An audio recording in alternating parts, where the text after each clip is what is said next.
বহরমপুরে বাজেয়াপ্ত 436 কেজি গাঁজা, গ্রেফতার 2। বড় সাফল্য মুর্শিদাবাদ জেলা পুলিশের। পাচারের পথে জাতীয় সড়ক থেকে উদ্ধার হলো বিপুল পরিমাণ মাদক।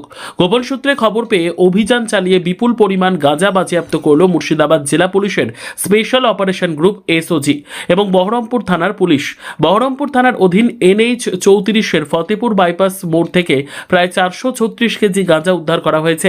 এই ঘটনায় দুজনকে গ্রেফতার করা হয়েছে। পুলিশ সূত্রের খবর, জেলা এসওজির পক্ষ থেকে প্রাপ্ত নির্দিষ্ট তথ্যের ভিত্তিতে ওই এলাকায় তল্লাশি অভিযান চালানো হয়। সেই সময় একটি ট্রাক আটকানো হয়। ট্রাকটিতে তল্লাশি চালিয়ে গাড়ির মধ্যে লুকিয়ে রাখা 436 কেজি গাঁজা উদ্ধার হয়। গ্রেপ্তার ট্রাকের চালক ও খালাসি।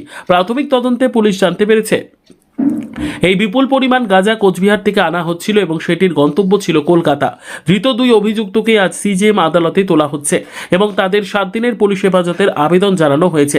পুলিশ মনে করছে এই মাদক চক্রের সঙ্গে আরও অনেকেই জড়িত আছে। এই পাচার চক্রের শিকড় আরও গভীরে পৌঁছতে ধৃতদের জিজ্ঞাসাবাদ করা হবে।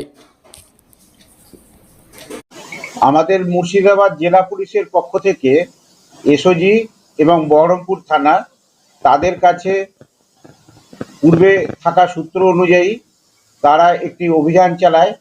আমাদের যে বাইপাস আছে, ফতেপুর বাইপাস NH যে পুরনো 34, সেখানে আগে থেকেই তারা অপেক্ষা করছিল এবং সেই সংবাদ অনুযায়ী একটি ট্রাককে তারা ইন্টারসেপ্ট করে। সেই ট্রাকটি হচ্ছে হরিয়ানার নাম্বারের ট্রাক এবং ওই ট্রাকে আমাদের কাছে আগে থেকেই খবর ছিল যে কুচবিহার থেকে তারা প্রচুর পরিমাণে গাঁজা লোড করে তারা শিলিগুড়ি হয়ে কলকাতার দিকে কোথাও একটা ডিসপোজাল করার জন্য তারা নিয়ে আসছিল এবং আগাম সূত্র অনুযায়ী তারা ওই গাড়ি আটকে তল্লাশি চালিয়ে প্রায় 436 কেজি গাঁজা ওখান থেকে আমাদের পুলিশ উদ্ধার করে এবং সেই গাড়ির চালক এবং যে খালাসি আছে দুজনকে আমরা গ্রেপ্তার করি।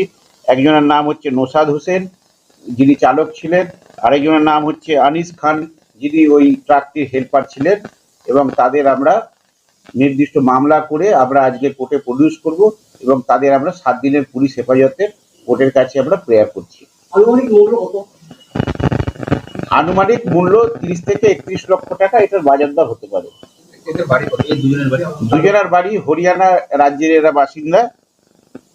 এরা নু মেয়র জেলা আছে, সেখানে হরিয়ানা রাজ্যের বাসিন্দা।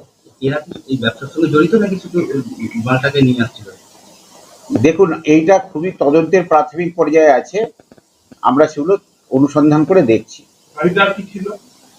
গাড়িতে আর এমনি সাধারণ কিছু সামগ্রী, গ্লুকন ডি জাতীয় বা কোনো মানে এমনি সফট ড্রিঙ্কস যেগুলোকে আমরা বলি, এগুলো ছিল। তার সাথে এটাও ছিল, ত্রিপল দিয়ে ঢাকা ছিল। তাই এই জিনিসগুলো আমরা পেয়েছি।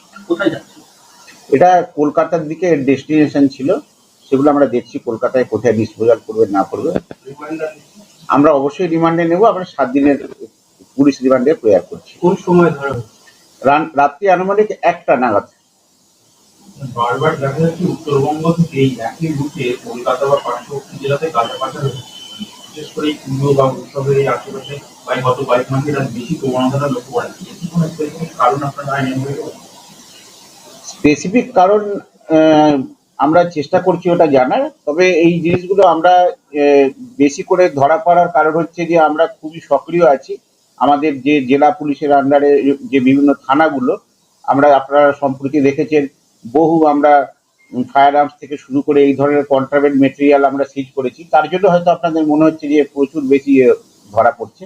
অ্যাকচুয়ালি আমরা খুবই সাকসেস পাচ্ছি এইসব বিষয়গুলোতে। এত পরিমাণ গাঁজা তো উদ্ধার হয়নি এর আগেও অনেক পরিমাণে গাঁজা, কমার্শিয়াল কোয়ান্টিটি গাঁজা মুর্শিদাবাদ জেলা পুলিশ প্রচুর পরিমাণে আগে উদ্ধার করেছে। এটা হিউজ কোয়ান্টিটি আছে। আপনারা